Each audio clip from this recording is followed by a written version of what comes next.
Okay. आणि चला आता पूर्ण फोकस स्क्रीनवर असेल तुमचं. सो या ठिकाणी बघा स्टुडंट्स, आता आपण खूप इम्पॉर्टंट पार्ट ऍडव्हान्स इंग्लिशचा पार्ट बघणार आहोत, जो डेली यूज मध्ये आपण यूज करू शकतो आणि आपलं सेंटेन्स अजून ऍडव्हान्स किंवा त्या ठिकाणी मॉडर्न वाटणार आहे. सो बघा स्टुडंट्स, या ठिकाणी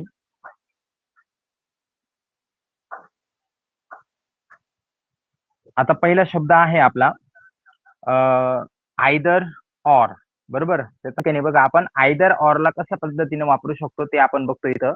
आयदर ऑरचा अर्थ होतो एक तर हे करा नाही तर ते करा. अशी सिच्युएशन जेव्हा तुमच्या लाईफ मध्ये तुम्हाला बोलायचं आहे एक तर हे कर नाही तर ते कर, तर त्यासाठी इंग्लिश मध्ये आपण आयदर ऑर वापरतो. एक सेंटेन्स घेतला आपण एक्झाम्पल साठी, की तू एकतर घरी जा किंवा येथे थांब. बरोबर, तू एकतर घरी जा किंवा येथे थांब अशी सिच्युएशन सांगितली. तर यासाठी आपण इंग्लिश मध्ये त्याला ट्रान्सलेट करताना कशा प्रकारे करू बघा, की you can either go home or stay here. बरोबर, you can either go home or stay here. तू एकतर घरी जाऊ शकतो किंवा येथे थांबू शकतो. अशा प्रकारे काय केलेलं आपण या सेंटेन्सला वापरलेलं. सो आयदर ऑरचा अर्थ होतो एकतर हे करा नाही तर ते करा. आता दुसरा आहे बघा सेंटेन्स या ठिकाणी स्टुडंट, नायदर नॉर. बरोबर, आता नायदर नॉर सेम त्याच्या ऑपोजिट आहे, ना हे आणि ना ते. बरोबर, हे पण नाही आणि ते पण नाही करायचं. त्यासाठी आपण इंग्लिश मध्ये काय वापरतो, नायदर नॉर. एक सेंटेन्स बघूया. बघा सेंटेन्स आहे की ती ना गाते ना नाचते. बरोबर, म्हणजे ती गात पण नाही आणि नाचत पण नाही. सो इंग्लिश मध्ये बघा स्टुडंट, शी नायदर सिंग्स. बरोबर, simple present tense sentence student म्हणून इथं सिंग वरती याचा अप्लाय झालेला.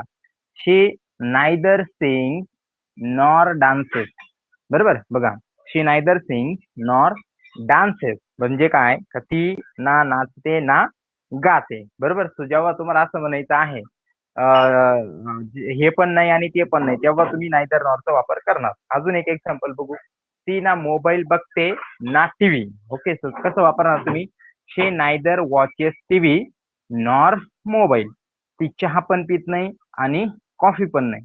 She neither drink tea nor coffee. Okay student, so ना हे ना ते साठी आपण नायदर नॉर आणि एक तर हे कर किंवा ते कर साठी आपण आयदर ऑरचा वापर करतो. सो आता आयदर ऑर आणि नायदर नॉर प्रॉपरली समजला असेल तर एकदा हँड रेज करून मला कळवा स्टुडंट.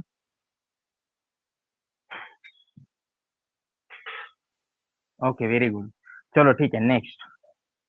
आता नेक्स्ट बघा स्टुडंट, बोथ अँड म्हणजे दोन्हींचा पण कशा पद्धतीने आपण सांगू शकतो. जसं की दोन गोष्टी एकाच वेळेस सांगायच्या. जसं की बघा, तो हुशार पण आहे आणि कष्टाळू पण आहे.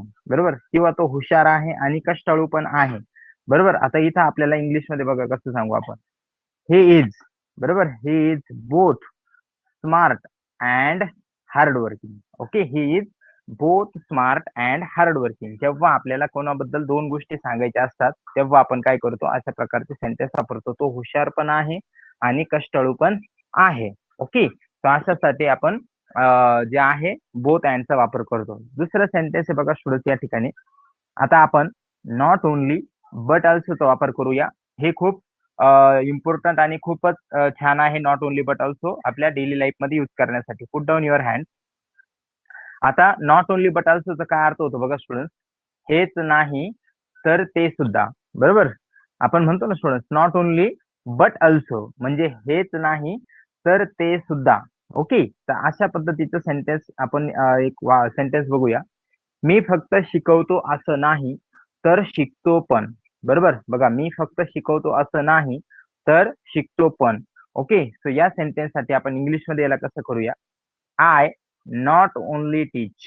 ओके, बघा I not only teach but also learn. Okay, आता स्टुडंट तुम्हाला असं बी वाटू शकतं की इथं ऍम का नाही आलेला. बरोबर, कारण का स्टुडंट हा सिंपल प्रेझेंट टेन्सचा सेंटेन्स आहे. सिंपल प्रेझेंट टेन्स मध्ये आपण ऍम इज आर वापरत नाही, कंटिन्युअस प्रेझेंट टेन्स मध्ये वापरतो.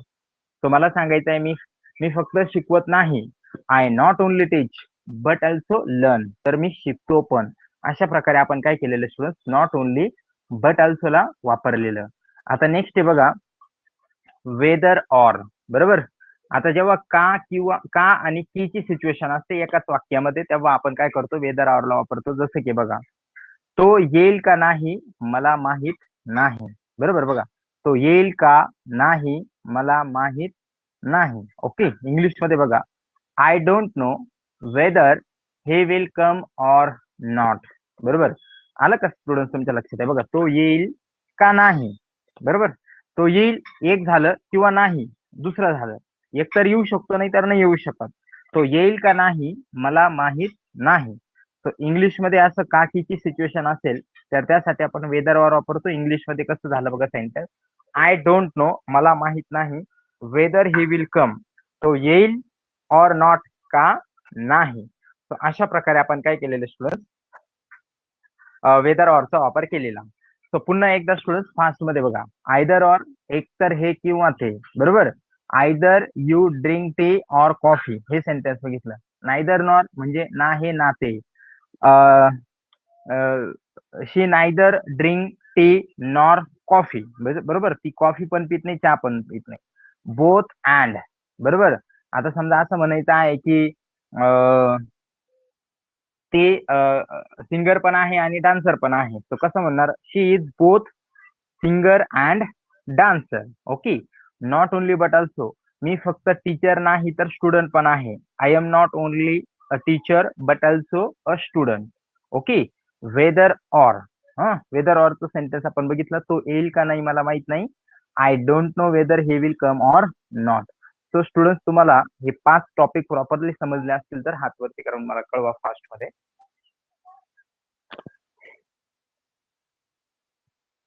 Very good. चलो ठीक आहे.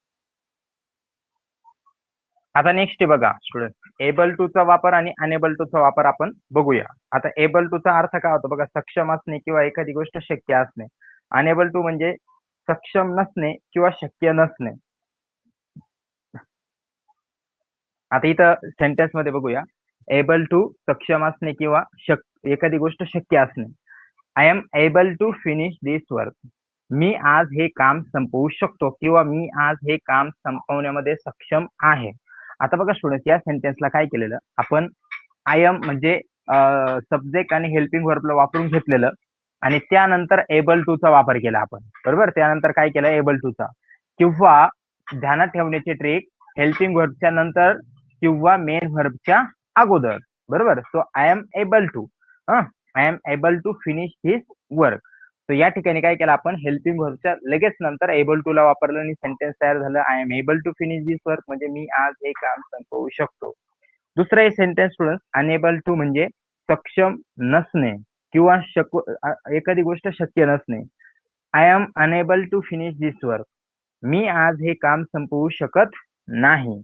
ओके. तो स्टुडंट्स बघा, इथं पण च्या नंतरच काय केलेलं आहे, अनेबल वापरला आहे किंवा मेन व्हर्बच्या अगोदर वापरलेला आहे. I am unable to finish this work. तर अशा प्रकारे स्टुडंट्स आपण काय केलेलं, हे सेंटेन्स या ठिकाणी बघितलं, एबल टू चं आणि अनेबल टू चं. बरोबर. आता बघा स्टुडंट्स, अजून काही एक्झाम्पल्स बघूया आपण या ठिकाणी. मी माझे होमवर्क वेळेवर पूर्ण करू शकलो. ओके. इंग्लिश मध्ये बघा, I was able to finish my homework on time. शकलो होतो ना स्टुडंट्स, कारण पास्ट टेन्स होता. ती इंग्रजी अस्खलित बोलू शकते. बरोबर. म्हणजे खूप फ्लुएंट बोलू शकते. इंग्लिश मध्ये बघा, she is able to speak English fluently. आम्ही प्रॉब्लेम लवकर सोडवू शकलो. We were able to solve the problem quickly. Practice नंतर तो कार चालवू शकेल. After practice he will be able to drive a car. ते प्रोजेक्ट डेडलाईनच्या आधी पूर्ण करू शकतात. They are able to complete the project before the deadline. Okay. तर अशा प्रकारे स्टुडंट्स आपण काय केलेलं, एबल टू आणि अनेबल टू चा वापर या ठिकाणी, सॉरी, एबल टू चे सेंटेन्सेस आपण बघितले. बरोबर. आता तुम्हाला समजा म्हणायचं आहे का मी जे आहे गाडी चालवू शकते. Okay. So I am able to ride a bike. बरोबर. किंवा ड्राईव्ह अ कार. सो अशा प्रकारे एबल टू चा आणि अनेबल टू चा वापर होतो. आता आपण अनेबल टू चे सेंटेन्स बघूया स्टुडंट्स. आता इथं पहिलं सेंटेन्स आहे, एक मिनिट. मी माझे होमवर्क वेळेवर पूर्ण करू शकलो नाही. बघा, पहिलं सेंटेन्स आहे, मी माझे होमवर्क वेळेवर पूर्ण करू शकलो नाही. I was unable to finish my homework on time. Okay. ती इंग्रजी अस्खलित बोलू शकत नाही. Okay. So she is unable to speak English fluently. फक्त पॉझिटिव्ह सेंटेन्सला निगेटिव्ह केले स्टुडंट, तेच सेंटेन्सेस आहेत. नेक्स्ट बघा, आम्ही प्रॉब्लेम लवकर सोडू शकलो नाही. Okay, so we are unable to solve the problem quickly. Next, practice नंतर सुद्धा तो कार चालू शकणार नाही. So after practice he will B unable to drive a car. Next, ते प्रोजेक्ट डेडलाईनच्या आधी पूर्ण करू शकत नाही. So they are unable to complete the project before the deadline. आता बघा स्टुडंट, इथं पण काय झालेलं आहे बघा. पहिल्या सेंटेन्सला व्यवस्थित बघा. बघा, आय वॉज हेल्पिंग वर्कच्या इमिजिएटली नंतर अनेबल टू चा वापर या ठिकाणी केलेला आहे. Okay, so I was unable to finish my homework on time. So अशा प्रकारे आपण काय केलेलं, अनेबल टू चा वापर या ठिकाणी केलेला आहे. ओके, त्यानंतर प्रत्येक ठिकाणी तुम्ही बघणार तर हेल्पिंग व्हर्बच्या नंतरच तिथं काय केलेलं आहे, अनेबल टू चा वापर केलेला आहे. इथं पण बघा आणि इथं पण बघा. ओके, सो एवढं सिंपल आहे एबल टू आणि अनेबल टू ला वापर आपण त्याला यूज करू शकतो.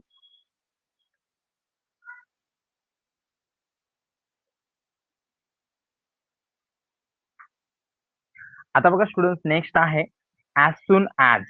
ओके, ऍज सून ऍज, आता याला नीट समजून घ्या. ऍज सून ऍज काय असतं.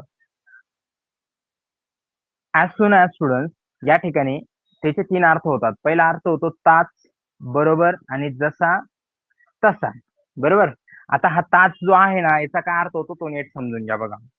सो या ठिकाणी जो ताच आहे ना, याचा अर्थ असा होतो की तो येताच मला कॉल कर. बरोबर. त्यानंतर बेल वाजताच क्लासमध्ये तुम्ही एंटर करा. बरोबर. फोन येताच मला कळव. घरी पोहोचताच मला सांग. बरोबर. सो अशा प्रकारे जो ताच येतो ना स्टुडंट, तो ताच आहे हा. दुसरा त्याच्याशीच निगडित आहे, फक्त त्याच्याऐवजी तो शब्द घेतलेला आहे. जसे की घरी पोहोचल्याबरोबर कॉल कर, शाळेत गेल्याबरोबर कॉल कर, घरी गेल्याबरोबर अभ्यास कर. बरोबर. आणि नेक्स्ट बघा, जसा तसा म्हणजे जसा तू घरी जाशील तसा मला कॉल कर, जसं मी सांगेल तसं फॉलो कर. बरोबर. तो अशा प्रकारे हा ऍज सून ऍज या 3 फॉर्म मध्ये काय करतो आपण वापरतो. जसं मराठीमध्ये असं वापरतो तसं इंग्लिशमध्ये या तिघांसाठी पण ऍज सून ऍजच काय केला जातो, वापरला जातो. आता या ठिकाणी बघा सेंटेन्सेस बघूया आपण. आता पहिलं आहे बघा, शिक्षक वर्गात येताच मुले उभी राहतात. बरोबर. बघा, शिक्षक वर्गात येताच मुले उभी राहतात. किती सिंपल मध्ये केलेलं आहे बघा. सुरुवातीला वापरलेला आहे as soon as. The teacher enters the class, the kids stand up. बरोबर. बघा, ऍज सून ऍज का, कारण हे बघा इथं येताच आलेला आहे. बरोबर. शिक्षक वर्गात येतात. So as soon as the teacher enters the class, the kids stand up. आणि एवढं सोपं आहे स्टुडंट ते, का त्याला डायरेक्टली आपल्याला सेंटेन्सच्या सुरुवातीलाच वापरावा लागतं. बरोबर. सेंटेन्सच्या आपण काय केलेलं, सुरुवातीला वापरलेलं आहे. नेक्स्ट आहे बघा, तो दिसताच मी त्याला आवाज दिला. बरोबर स्टुडंट, तो दिसताच मी त्याला आवाज दिला. As soon as I saw him, I called हिम. बरोबर. बघा, as soon as I saw him, I called हिम. आणि नेक्स्ट आहे बघा स्टुडंट, तो येताच मी तुला फोन करेन. As soon as he comes and tells me, I will call you. बरोबर. बघा, as soon as he comes and tells me, I will call you. तो येताच मी तुला कॉल करेन. सो ऍज सून ऍज ला आपण काय केलेलं, सेंटेन्सच्या अगोदरच वापरलेलं आणि मग पुढलं सेंटेन्स आपण बोललो. सो इथं आपण येताच, दिसताच आणि पुन्हा येतात अशा प्रकारची जी सिच्युएशन होती त्यासाठी आपण ऍज सून ऍज चा वापर केला. अशा प्रकारे ऍज सून ऍज चा वापर केला जातो. सो ऍज सून ऍज चा या ठिकाणी प्रॉपर तुम्हाला तुमच्या लक्षात आला असेल तर मला हँड रेज करून कळवा.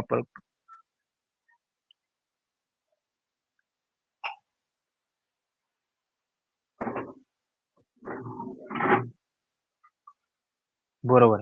आता बघा, आपण इथं तासची सिच्युएशन बघितली. आता आपण दुसरं बघूया, बरोबरची सिच्युएशन बघूया. हे बघा, लाईट गेल्याबरोबर इन्व्हर्टर चालू होतो. As soon as the power goes out, the inverter turns on. बरोबर. बघा, as soon as the power goes out, the inverter turns on. Next बघा, फोन वाजल्याबरोबर तिने उचलला. As soon as the phone rang, she picked it up. Result लागल्याबरोबर मी तुला message करेन. As soon as the result is out, I will message you. So एक concept तुमच्या लक्षात आली सर सोडत. ऍज सून ऍज ला आपण सुरुवातीला वापरतो आणि सेंटेन्स बनवतो, कारण ऍज सून चा अर्थ होतो तास बरोबर किंवा होताच किंवा जसा तसा. आता या ठिकाणी ती सिच्युएशन आहे बघा. जशी बेल वाजते तशी मुलं वर्गात पळतात. As soon as the bell rings, the kids run into the class. जसा पाऊस थांबला तशी मुले बाहेर खेळायला गेली. As soon as the rain stopped, the kids went out to play. जशी ट्रेन सुटेल तशी ती फोन करेल. As soon as the train leaves, she will call. So अशा प्रकारे स्टुडंट्स आपण काय केलेलं, as soon as ला सुरुवातीला वापरून हे सांगायचा प्रयत्न केलेला की एखादी घटना जी आहे होताच किंवा त्या बरोबर किंवा जसा आणि तसाची सिच्युएशन असेल किंवा सेन्स असेल तर तेव्हा आपण as soon as ला वापरतो. आता इथं अजून काही सेंटेन्स आहे बघा स्टुडंट. बस थांबतात सगळे उतरले. मेसेज वाचताच मी तुला रिप्लाय करेन. टीचर क्लासमध्ये येण्याबरोबर मुली उभी राहिली. मेसेज मिळण्याबरोबर मी उत्तर पाठवलं. जसा तो आत आला तसा फोन वाजला. जशी बेल वाजली तशी मुलं बाहेर पळाली. आता बघा याचं इंग्लिशमध्ये. As soon as the bus stopped, everyone got down. As soon as I read the message, I will reply to you. As soon as the teacher entered, the class student stood up. As soon as I got the message, I sent a reply. As soon as he came in, the phone rang. As soon as the bell rang, kids ran outside. So अशा प्रकारे आपण students या ठिकाणी काय केलेलं, all sentences as soon ॲजचे बघितलेले आणि सुरुवातीलाच आपण ॲज सून ॲजला वापरतो जेव्हा असं आपल्याला बोलायचं असतं या सेन्समध्ये. आता नेक्स्ट स्टुडंट्स बघा, दॅट किंवा की, त्याला की म्हणतो आपण. कसं दोन वाक्य जोडण्यासाठी इंग्लिशमध्ये आपण म्हणतो ना की, तसं तो. सो इथे बघा, I think that you are right, है ना. आय थिंक म्हणजे काय, मला वाटले की तू बरोबर आहेस, है ना. हा की जेव्हा आपण मराठीमध्ये वापरतो ना स्टुडंट्स, त्यासाठी इंग्लिशमध्ये दॅट वापरतात. He told me that he is tired. तो मला बोलला की तो टायर्ड म्हणजे थकलेला आहे. We hope that it will not rain today. आम्हाला असं वाटतंय की आज जे आहे पाऊस होणार नाही. He knows that I will come. त्याला माहित आहे की मी त्या ठिकाणी येईल. It is true that money is important. हे खरं आहे की पैसा महत्वाचा आहे किंवा महत्वाचा असतो.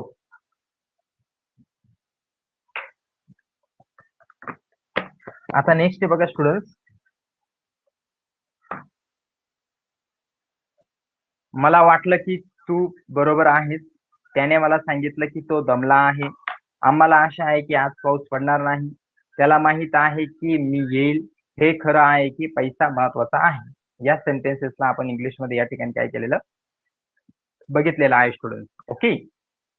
सो अशा प्रकारे आपण जे आहे की चा सेन्स जेव्हा येतो स्टुडंट मराठीमध्ये किंवा इंग्लिशमध्ये, त्यासाठी आपण दॅट त्या ठिकाणी काय करतो, वापरतो. ओके. आता नेक्स्ट बघा, देअरचा वापर कशा प्रकारे होतो. हा देअर खूप इम्पॉर्टंट आहे, याला समजून घेऊया.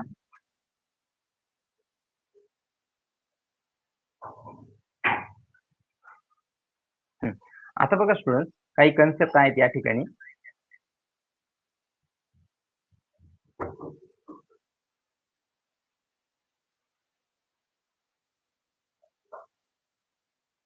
बघा, पहिली कन्सेप्ट आहे की जेव्हा आपल्याला या ठिकाणी म्हणायचं आहे, इथं सांगितलं की आपण एक गोष्ट शिकलो आतापर्यंत की we have already learn that a simple sentence generally comprise with a subject and object helping verb. बरोबर, सब्जेक्ट असतं, व्हर्ब असतं, ऑब्जेक्ट असतं. अशा प्रकारे एखादं सेंटेन्स तयार होतं.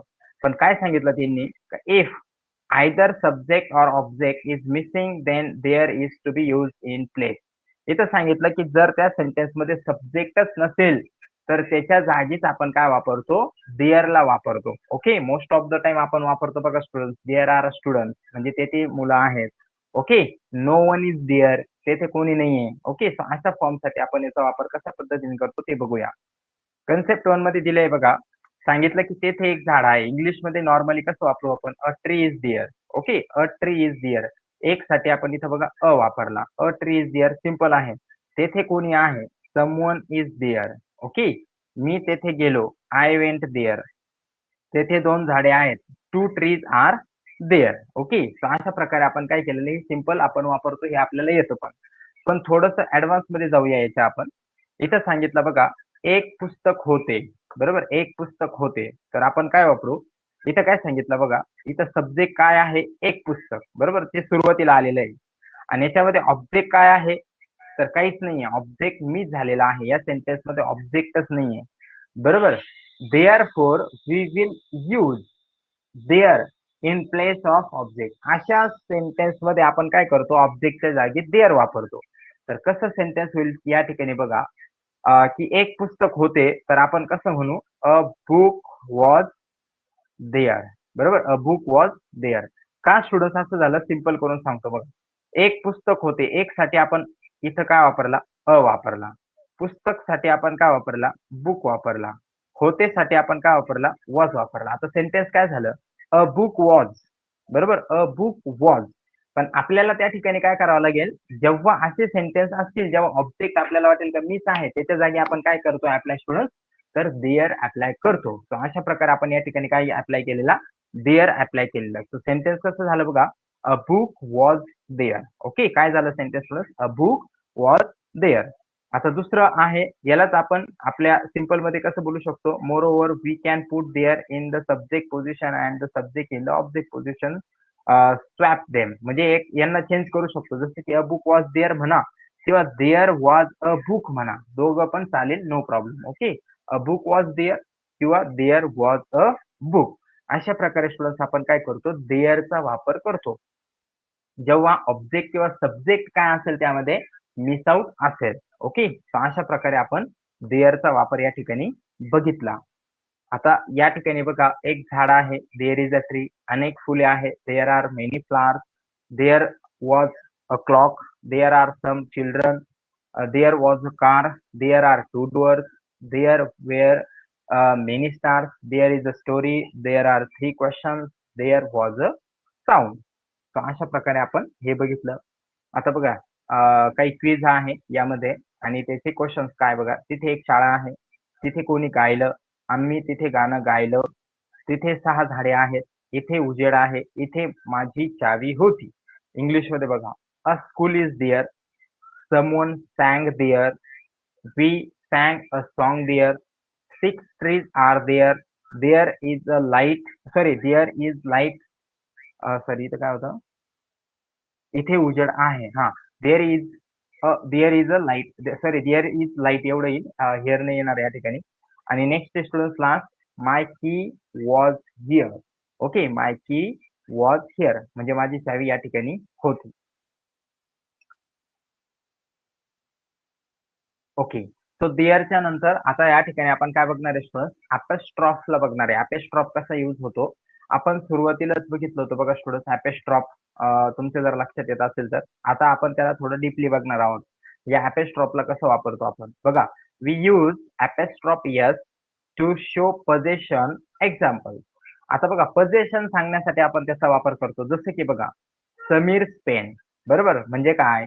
Pen of Sameer. Okay, so ह्या ऑफने, सॉरी, हा ऑफ जो आहे हा अपॉस्ट्रॉफच्या जागी काय होतो? रिप्लेस होतो. सो समीर पेन, त्याचा मेन जर फुल सेंटेन्स बोललो आपण तर काय होईल? Pen of Sameer. Okay, students notebook, the notebook of student. Okay, अजून काही सेंटेन्स बघूया स्टुडंट्स या ठिकाणी बघा. Schools gate, okay, gate of school, cities park, park of city, shops board, board of shop, houses roof, roof of house, cars engine, engine's car, phone's battery, battery of phone, books, page, page of book, tables drawer, drawer of table, clock, time, time of clock, आणि laptop screen, screen of laptop. तर अशा प्रकारे आपण जे आहे अपॉस्ट्रॉफला काय करतो students या ठिकाणी वापरतो. ओके, सो आता अपॉस्ट्रॉफ तुमच्या प्रॉपरली लक्षात आला असेल स्टुडंट्स, तर हँड रेज करा.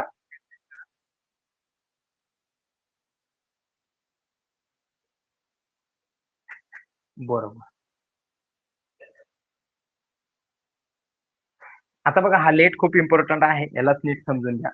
लेटचा अर्थ होतो बघा, let means permission, like let him speak. लेटचा एक अर्थ होतो स्टुडंट काय? परमिशन, परमिशन देणे किंवा परमिशन घेणे. तर यासाठी आपण लेटचा वापर करतो. तर कशा पद्धतीने बघा, या ठिकाणी आता जर तुम्हाला असं म्हणायचं आहे की लेट आपण इंग्लिशमध्ये, मराठीमध्ये असे सेंटेन्स मध्ये बघा स्टुडंट, मला काम करू दे, मला स्वयंपाक करू दे, मला जेवण करू दे, मला चालू दे, मला फोनवर बोलू दे, मला निबंध लिहू दे, मला स्कूलमध्ये जाऊ दे, मला कॉलेजमध्ये जाऊ दे.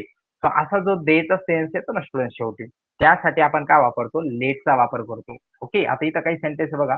लेट अस ईट म्हणजे काय? आम्हाला जेवू दे. लेट देम वेट त्यांना वेट करू दे. लेट हिम डिसाइड त्याला निर्णय घेऊ दे. लेट मी हेल्प मला मदत करू दे. लेट अस स्टार्ट आम्हाला सुरू करू दे. लेट देम लिव्ह त्यांना सोडू दे. लेट हर चूज तिला चूज करू दे. लेट हिम रेस्ट त्याला रेस्ट करू दे. लेट मी ॲन्सर मला ॲन्सर देऊ दे. ओके. सो जेव्हा तुम्हाला बोलायचं असेल स्टुडंट्स कुठं कॅबिनमध्ये कुठं काही कोणी बोलून देत नाही तर इंग्लिशमध्ये तुम्ही बोलू शकता let me speak. Okay. Let me speak म्हणजे काय? मला बोलू दे किंवा लेट मी फिनिश मला संपवू दे. ओके. अशा प्रकारे तुम्ही काय करता? लेटचा वापर करू शकतो. नेक्स्ट आहे बघा लेट मी ट्राय मला ट्राय करू दे. लेट हिम गो त्याला जाऊ दे. Let them finish okay. Let her speak तिला बोलू दे. लेट अस बिगिन आम्हाला सुरुवात करू दे. लेट मी एक्सप्लेन मला एक्सप्लेन करू दे. Let your brother borrow the bike तुझ्या भावाला बाईक आणू दे. लेट हिम ॲन्सर त्याला ॲन्सर देऊ दे. लेट युअर फ्रेंड स्टे तुझ्या मित्राला राहू दे. लेट मी चेक मला चेक करू दे. ओके. सो बघा स्टुडंट्स किती सिंपल आहे. लेटला सुरुवातीला वापरायचा आणि पुढला सेंटेन्स तुम्हाला काय बोलायचं आहे ते तुम्ही या ठिकाणी बोलू शकता. ओके. सो अशा प्रकारे आपण त्याचे मराठी सेंटेन्सेस पण या ठिकाणी बघितलेले. ओके. सो या ठिकाणी पुन्हा काही सेंटेन्स बघा. मला प्रयत्न करू द्या. त्याला जाऊ द्या. त्यांना वाट पाहू देऊ नका. तिला बोलू द्या. आम्हाला सुरू करू द्या. मला जम जम समजावू देऊ नका. तुझ्या भावाला बाईक देऊ द्या. त्याला उत्तर देऊ नका. तुझ्या मित्राला थांबू द्या. आम्हाला खाऊ देऊ नका. इंग्लिशमध्ये let me try, let him go, don't let them wait, let her speak, let us begin, don't let me explain, let your brother borrow the bike, don't let him answer, let your friend stay, don't let us it. हे sentences जे होते ना students हे आपले या मराठी सेंटेन्सेसचे आपण बघितले. Okay.